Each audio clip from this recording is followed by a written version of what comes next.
right here, game number 2. And that's the power of the Athena. That triple taunt and the triple bird bomb is what allowed my guys to just win that tier 2 tower fight completely. And earlier on before that, it was a great wall from Duers when he was out of position because it prevented the chain lightning follow-up from Covey on top of the shield. He had to use his ultimate whenever a little prematurely before he actually wanted to. Yeah, that actually looked like a poor situation when you saw all 5 ultimates down, but 3-man taunt, 3-man bird bomb. Where we're going, we don't need ultimates. Obey Alliance, they need the Kabrakan, and my guys really want that Odin and Medusa combo. Again, those 2 characters selected pretty harshly. Thotha Wheelish, Hunbats, and Agni. The Agni band coming out. Delta Marine is known for the Agni, but it still strikes me as a very, very oddball band. I like the fact that they didn't lock in Zeus though quite yet, recognizing that the Kabrakan was a big problem for them. You don't want to have an immobile mid-mage that's going to get caught out of position. Despite having the top player damage for a majority of that game, they wanted to make sure that they get the Medusa for Transonics. That's where the power comes from my guys in the mid to late game. Yeah, at the end of the day, if Zeus is banned or even selected by Obey Alliance, there are other mid-mages that can do what the Zeus does when it comes to gigantic area denial or just pure burst damage. You can look the way of Poseidon, etc., etc., etc. When it comes down to what Medusa does, I mean, large AoE teamfight damage. I mean, you're looking at Ho Yi and Cupid, and Trans would rather play the Dusa. And honestly, with Scylla open, that wouldn't have been a bad opportunity for my guys if they took the Athena yet again to pair up with Medusa, and then you can find some great synergy with the taunt route, especially against Guardians that, you know, are a little bit clunky, especially with Ymir that's immobile during his abilities. But either way, as the draft just flies on by, Nemesis gonna get locked in from my guys. Same exact draft so far, with the exception of the Athena. I want to see the Athena. It's probably going to happen here. Just give it to me. My guys, I know what these players are like, and they're going to go with the Athena. From where we're from, we call this the salty run back. My guys versus Obey Alliance, game 2, exact same drafts on both sides of the screen. I love this stuff because both teams are saying, my guy says, hey, we got the W, we don't need to change it. And Obey Alliance are saying, we played that well enough, we don't need to change it. The only change that Obey Alliance actually has is the last pick. The Fafnir was not in the game 1. It was the Bacchus instead. This is going to give more attack speed with the Coerce against the double hunters. It's going to allow them to burn these objectives a little bit faster. Once Fafnir uses the ultimate, you have the area of effect Coerce, so therefore both hunters get the full benefits of that attack speed steroid. Jelly always messes things up, man. I got so excited because very rarely we hear this term, salty runback, and it's frequently incorrect, right? The full draft, I really wanted it. Jelly, we're gonna have some words, buddy. We're definitely gonna have some words. Is the gauntlet coming off? Oh man, I don't know. I'm not happy with Jelly right now. No, I'm just kidding. Either way, Obey, they make the change to the Fafnir. Now you broke down the change, or the difference mainly, between the Bacchus and the Fafnir. Do you think it's going to be a positive change to Obey or a negative one? I think if they can get into those team fights, it's going to be a great positive change. It's going to allow both Delta and Air Cougar to do a lot of damage in these team fights. Just talking about what Air Cougar did there real quick. He takes away 2 of the little baby ogres because he recognizes that he's left alone in the lane. And by taking away 2 of them, it's going to make it more difficult now for my guys to get all 4 little babies and hit level 2. Recognizing this Transonics and Brochacho are going to do the same exact thing they did the last game. They're going to pull the big ogre minion to be able to tank up this purple buff. And like you said, we saw this the first time. Has to be careful taking out that minion first. Brochacho taking a lot of damage here for no reason, however. Unless they're trying to goad Air Cougar in a bad spot. There's the dash damage.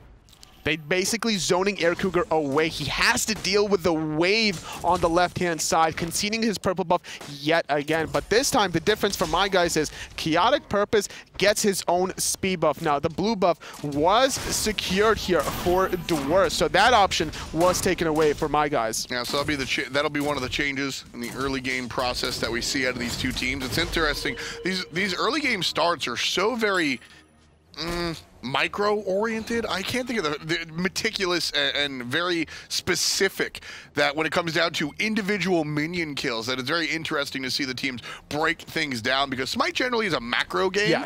And the beginning is very micro, and it's a very different feel in Season 4. Especially with Brochacho min-maxing the duration of that purple buff. He didn't pick it up right off the bat. He recognized that both himself and Transonics has enough time during that 30-second window to get the red buff for Transonics on the Medusa, then walk back and pick up the purple buff, extending the lifetime. And that's classic Brochacho. It's very funny because Brochacho, if you ever see him in interviews or talk to him, he has a very laid-back demeanor. That's part of the reason why I think a lot of fans like him as we get back into the game here. I think that El Brochacho brings very just loose air, you know, very calm demeanor. But when it comes down to it, Brochacho is one of the louder dudes when it comes to LAN on comms. And he's also one of the more, I don't want to say intelligent players, but when it comes, he's down to crunch the numbers, Tully. He's trying to get in your head nonstop. I mean, that's kind of what happens when you play with El Chapo for so long. You just kind of pick up on some of those tendencies. He's kind of an intimidating person, if I were to say so myself. Well, I mean, it's not that not even just that they've played together, they're family. Brochacho and Chapo are actually cousins. So, yeah, well, it must run a little deep there in that family.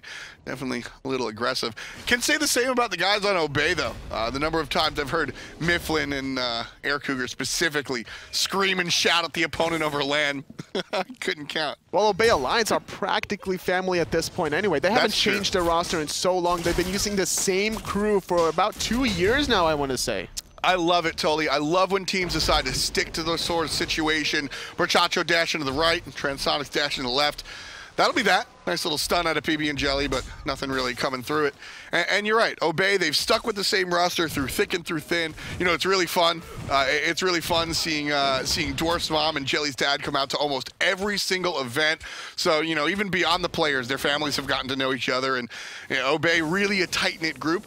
And I think that is very important when it comes to success, right? I mean, you guys on Team Dignitas way back when didn't change much, and you saw a lot of success.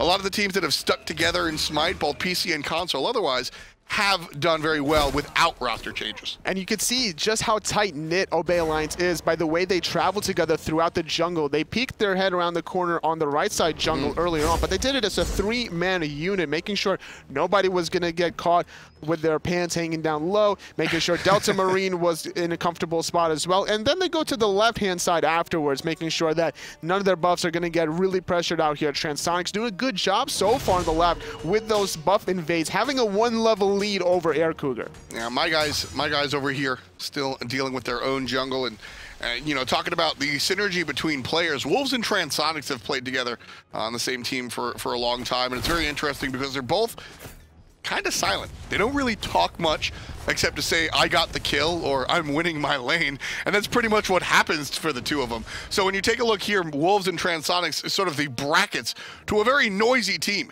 Chaotic Purpose has been known for running his mouth, positive or otherwise, and Brochacho, as we said, also a very aggressive player. So the dynamic of this team is very fun to watch.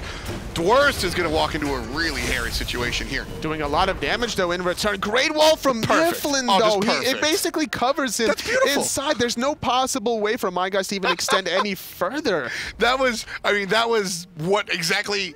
If Dwarst could have thought of something exactly what he wanted, outside of just TPing out of that ring, that would be it. I mean, that was just a perfect play from Mifflin. Yet again, my guys trying to take advantage of the Ymir early on before he gets to tankiness, but this time compared to the first game, not able to find the kill, but they don't lose anybody in return, so it's just going to be a wash. The buff was taken and secured by Mifflin, having to use a lot of mana though, and did bait out both of those Guardian ultimates. So right now, my guys just shy of about 1,000 gold lead, and no kills on the board just yet. Where is this raw lead coming from? Is it just superior farming or invades? It's all the dual lane. It's the difference between Transonics and Air Cougar with the invades on the purple and the red buff. On top of this, every single time that wave gets under the tower, you're losing a lot of gold here. Every time the tower hits a single minion, you're not getting any credited gold. You're getting the experience for it, but not the gold, and that's the main difference here. Looking at the net worth, Transonics at the top at 3,800, and Air Cougar sitting at around 34. Nice taunt. It's going to pick up 2, but nice little... I love how they both jump in opposite directions. Fun stuff to watch here, folks. Mifflin's going to catch out 1, but this time it's going to rain. Kobe drops the ult as well. Jelly jumps in, not going to find it, and it's going to be Brochacho escaping.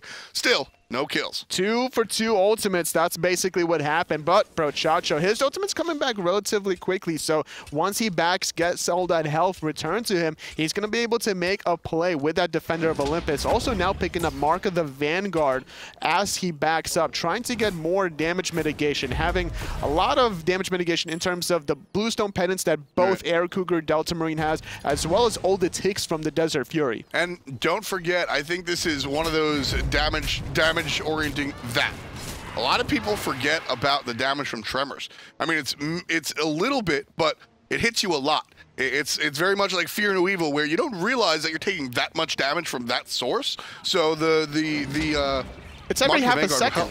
Every half a second, Tremors applies a tick of damage. So essentially, the longer it lasts, the more benefit you're actually getting from this 800 gold investment that Brochacho has done a great job calculating in terms of this game, at least, second game. Yeah, again, talking about Brochacho, very meticulous when it comes to the numbers. He's definitely a guy that, like I said, really enjoys, or at least does, a lot of the theory crafting. Whether or not he enjoys it, I'm not too sure. I'll have to ask him about it. But it's certainly a big part of his game and what he brings here for my guys in their first season here in our second season of the Console League.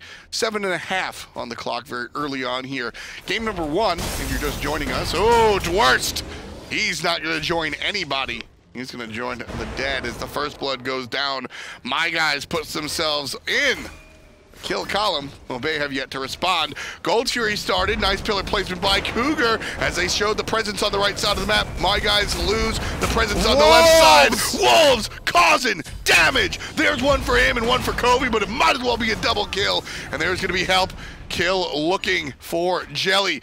Wolves not going to give it up. Mifflin, low 2. Wolves didn't give it up, neither will Chaotic Purpose or Brochacho. Meditation from Brochacho, that's all he can do to help, but Chaotic dives a little too deep, and he'll get out. Brochacho was taking the tower the whole time. My guys is doing so much work, chasing down one kill, zoning out the other, getting the gold Fury. Wolves is going to sacrifice his life, though. Kobe's still taking the gold Fury. Dwarfs is here. Wonderful. He's taunted out, trying to buy him some time, but Ymir is still doing the damage. Gets the carpet, gets the in-hand. Yet again, my guys doing an objective when it's not called for. Yeah, just again. I thought that was a taunt. Again, just bad decision-making around objectives for my guys. They're able to win game number 1 despite that fact. So we'll see if it's the same situation. Obey get the Gold Fury this time around. Brochacho coming down, trying to control and help out his Hunter. But he dashes away as he realizes it's too late. It's 3-4. My guy's leading the kills. But after that objective, well, Obey, they're starting to shorten things up. We had a larger lead for my guys. And with the Gold Fury taken by the blue team, it's now quite even, basically a tie game as we approach 10 minutes. And this is a great point for Obey to start making the comeback. They're more of a mid-game team with this triple Guardian, double Hunter composition. They're not, by any stretch of the imagination, a late-game team here with this Neath in the mid lane. Honor can do a lot of damage as well in the late game, but you're looking for more of the Apollo, the Rama, for these kinds of Hunter compositions to truly benefit in the late game. So all my guys has to do is just do the same thing they did last game. Wait for the right opportunity where there's too many members from Obey stacked up. You're going to look for Brochacho setting up Kovi in a good spot. And again, Chaotic Purpose had a relatively strong game last time around because of the fact that he just played Nemesis. He was, I think, 2-2 and 11, right? Very, very even, but then a large amount of assists. And that's what Chaotic Purpose has to look for. These early game dives, maybe a little bit too much, but you drop an ultimate, let the team clean up, good. This is what Chaotic Purpose has in store for himself. This 2-level lead is giving him the confidence to be able to make that play under the tier 1 mid tower to dive it, especially when he has his Guardian support tanking the tower for a little bit longer. And this is what we've known from Chaotic Purpose to do anyway. Whenever he has a lead, whether it's gold or experience, he's going to try to look for ways to kind of extend it. Ooh. Air Cougar off the mark with that Impale. Transonic certainly dealing the damage, and Chaotic Purpose dealing the damage as well. You can see 3-man gank on the right side, just an Athena ultimate to couple with the help from the jungler. Nemesis ultimate was used again. Dwurst got caught earlier on, a little bit away from his tower the first death, but the second death was a little bit closer towards his own tower. He did have the Breastplate of Valor finished off, but honestly, the more defenses you have, the better it is for Chaotic Purpose with this Nemesis ult, as it takes a percentage of your armor. Very interesting thought process there.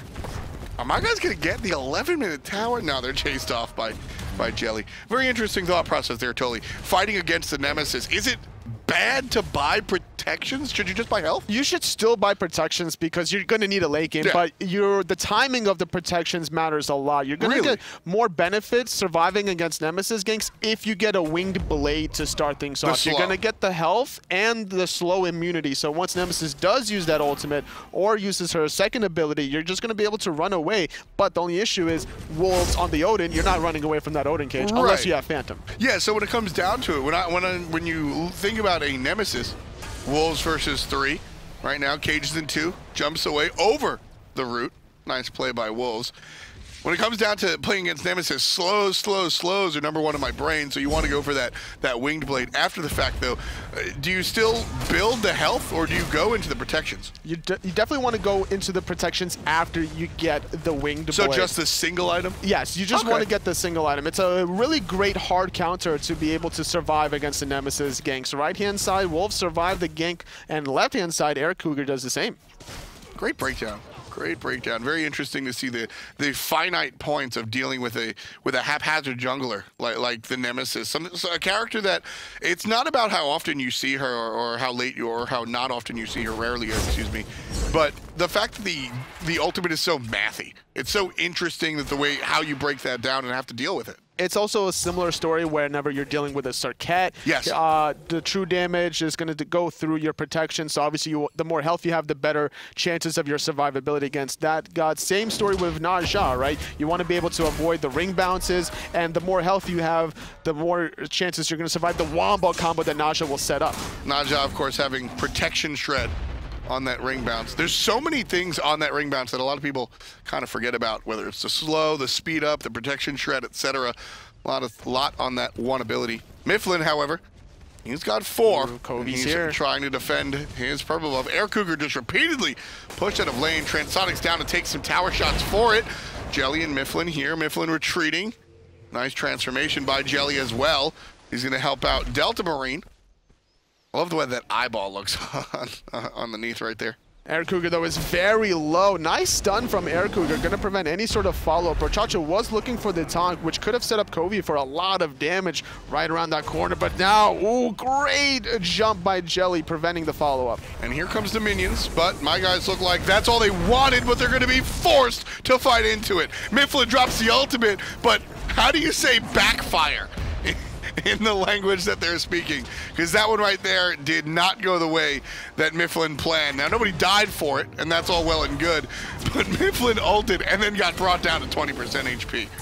Kobe taking a lot of damage. Dwurst is here. He's looking for the wall, but he gets slowed down, taking a lot of that chain lightning slow. Brochacho, though, is getting clipped by the wall, but that's not an issue for him yet again. My guys, tactically using a bait tactic where everybody focuses on the left. Wolves is able to push out that wave, and without a wave to defend or the teleport from Dwurst as he used it for the left-hand side, that tower's gone.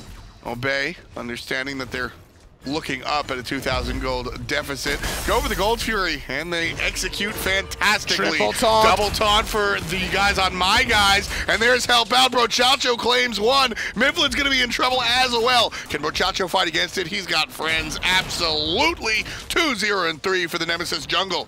Not done just yet. Air Cougar underneath the tower. My guys have a wave filtering in, and they'll take it. That's the tier 1 tower, 500 gold. Going the way of my guys. It's 7-3. And it's 37-35 as far as the gold. They found 2 kills. They're poking out a lot of members. Covey using his ultimate, trying to get multiple stacks. If that was a second stack onto Air Cougar, he's absolutely melted. And using this player advantage, goes from tier 1 mid, looking for some buff invades on the right-hand side, able to strip it away. And Mifflin, who's already struggling 3 levels behind Chaotic Purpose, and that's going to extend Chaotic Purpose experience gap even further. Hold your breath, Toli. My guys, going for an objective, and this is the right play. They successfully get the objective early game. Nobody contests. No problem for my guys, that turnaround. This is where we hear a slow clap initiating from a distance for my guys, securing an objective without losing anybody in the process. That one guy in the back of the bar in the flannel shirt just giving them the nice slow clap. Yep. If I was exactly aggro, what happened. if I was aggro, this is where the longest yeah boy ever would go. If I was aggro. Right, that's where this belongs for my guys. That's how big of a deal that objective has been. Not only for this game, honestly, low impact. The mentality of the team, high impact. Already have the confidence to go ahead and take this team fight in the middle lane. Mifflin down to about half HP after the ultimate is dispensed. Dwarf shows up on the right side flank. Can't do much, unlike the rest of the squad collapsing on Kobe, but it's Chaotic Purpose with the help of Transonics to bring down Mifflin. There's the rainstorm. Kobe drops the ultimate, and that's going to allow my guys to push on in. Minions battling against the red team, but there comes Wolves over the top looking for PB and Jelly. He'll be answered by Dwarst, and the tower starting to take some shots. But likely, Toli, this should be a retreat, and it will be for my guys. 1-for-1. Obey Alliance successfully hold on to their tier 2 tower. Dwarst, though, gets the wall off, taking a lot of poke in return. The detonate's good. He also jukes out one ability, but not the second. Transonics, though, wanting to avenge his teammate. He has the mobility in the form of Fatalities, but instead electing to switch onto Delta Marine, and that was the right target. Well played, my guys. Find love potion number 9. Flank out of the jungler. There's number 10. Chaotic Purpose not letting it go. This team fight is like when you're arguing with your roommate or your girlfriend and it just doesn't end. It just, please, it's over. Nobody's winning this. Everybody's dead. Why don't you just drop it?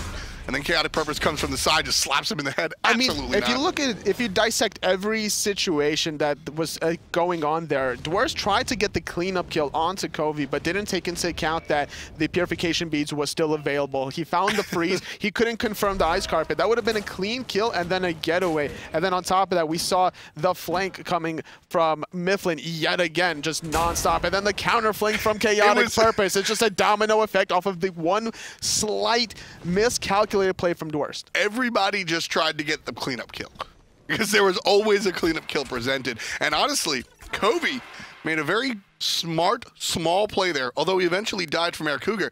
He doesn't die to Dwarst because he pre-beads the freeze. If you get frozen by the Ymir for even half a second, that Ice Carpet is your death, whether it's from the damage there or the Frostbite hit afterwards. By pre-beadsing the freeze, you're not stuck in that one spot for a moment, so you can't get hit by the Ymir damage as the carpet. Just a very small play that I really wanted to point out to the viewers. Ooh, mid lane, though, catching Mifflin off guard in that Odin cage, but a great Kabrakan ultimate is going to prevent Transonics from getting hit with those in-hands, but Zeus ultimate doing a little bit of damage here. Mifflin has enough tankiness with that Void Stone to be able to mitigate a lot of that damage. I like to see the perfect rings. Now, it didn't work out, like they didn't really obtain anything off of it, but very rarely do you see the perfect circle over circle effect there. With those ultimates down, however, Obey look for the aggression. Brochacho very low, 10%, 5% dashes out to the right-hand side. Ultimate out of Cougar can't reach. Trouble for the Hunter. My guys doubling Obey's 5 kills. Want to add more onto that. Dwarves gets ulted by the Nemesis. Here's the dash forward with the Athena ult, and there's the Petrify, but an Impale saves the life of Dwarst. Transonics gets 1 kill already. Tier 2 tower being fought down. Half HP on the objective. Mifflin down for the count. Chaotic with his 5th kill of the game. It's 12-5. Second tier tower goes down. It's 48,000 to 43,000 gold right now. Oh no, Air Cougar gets 3 stacks of the Zeus, and that's gonna be the Zeus juice for Kobe, finding himself his 2nd kill of the game. And off of the one play from Obey Alliance, overcommitting to El Brochacho allows my guys to actually win that. With the fact that the Athena backs to base, he gets off the ultimate to allow Chaotic Purpose to dive even further on, getting the tier 2 tower, now getting the middle Phoenix, and Wolves isn't done yet. He uses his ultimate to make sure nobody is going to stop the 2nd confirmed objective for my guys. My man Wolves hid in that hallway and taunted, literally taunted, and then did some 360s and jumped around, and that was the zone. He didn't zone by using it. So a lot of times you look at characters with abilities, right? Like Hercules and other warriors that I can't think of right now, and they'll flip you, they'll push you, they'll stun you, they'll knock you up, right, to control you. Wolves goes ahead and zones because he's Odin. He's got a jump, right? Gungear's might, we don't talk about it, right? All he has is a jump, so he uses his taunt to control you. He taunts, he does some 360s, he dances, and Obey's just looking at him like, what is this dude doing? Then he jumps in and drops the ring, and he winds up with a fire giant belt, and Obey go, oh, that's what he's doing. He's keeping us out of the team fight. My guys pick up the fire giant, and looks like they're going to siege down the right-hand side. And that's going to be a great spot for them here, considering how far away they were behind the first game. To make a comeback such as this, to be able to be down 5,000-6,000 gold at one point, to be able to control the game very convincingly in game number 2. Flipping the map one more time, it's my guys here in the driver's seat on the left side of the map. Sprint is popped as a defensive mechanism. My guys want to get out of this fight, but instead, Wolves jumps forward. Keep an eye on the flank. Dwarfs on the backside, really looking to punish my guys. Covey gets a kill. Wolves gets a kill. Delta Marine still under the tower. He's gonna fall. There's another one for the jungler. Dwarfs, he flanked, but he's got no support. Drops the ultimate, big damage. Wolf still takes out Air Cougar. Covey in trouble. Dwarfs kills him with the freeze, and the team gets frozen as well. My guys forces the surrender. Obey with only 6 kills.